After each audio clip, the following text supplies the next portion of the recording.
200 santri ramaikan talk show moderasi beragama Kemenak Sulsel dan UIM.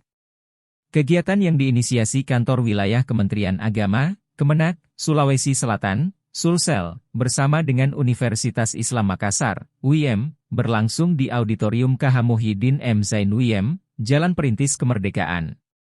Turut hadir Sekretaris Majelis Ulama Indonesia, MUI, Sulsel Profesor Muammar Bakri, Ketua Forum Komunikasi Pondok Pesantren Sulsel Afifuddin, dan juga perwakilan dari Kemenak Sulsel Nurdin.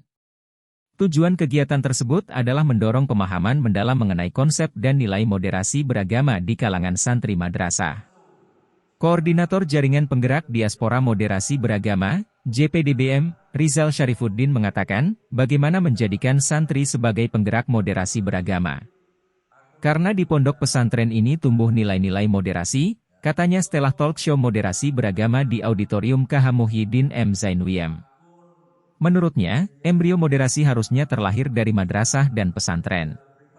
Madrasah sebagai lembaga pendidikan Islam memiliki peran krusial dalam membentuk karakter dan keyakinan peserta didiknya. Ada toleransi, menghargai perbedaan, minoritas dan sebagainya, ujar Rizal yang juga wakil dekan IFK Teknik UIM. Dalam era digital, di mana informasi mudah diakses dan tersebar melalui berbagai platform online, tantangan dalam mempertahankan sikap moderasi beragama di lingkungan madrasah menjadi semakin kompleks. Dengan pendekatan yang bijak dan proaktif, moderasi beragama di dunia digital dapat menjadi kontribusi positif untuk membangun. Kita menginginkan tidak ada lagi narasi agama yang dipolitisasi, jadi ruang digital kita karena ini anak-anak saat ini Gen Z yang tentu menggunakan medsos, ungkapnya. Jadi kami outputnya kegiatan ini berharap mereka di ruang publik digital menyampaikan pesan-pesan toleransi dan pesan-pesan agama, tambah dia.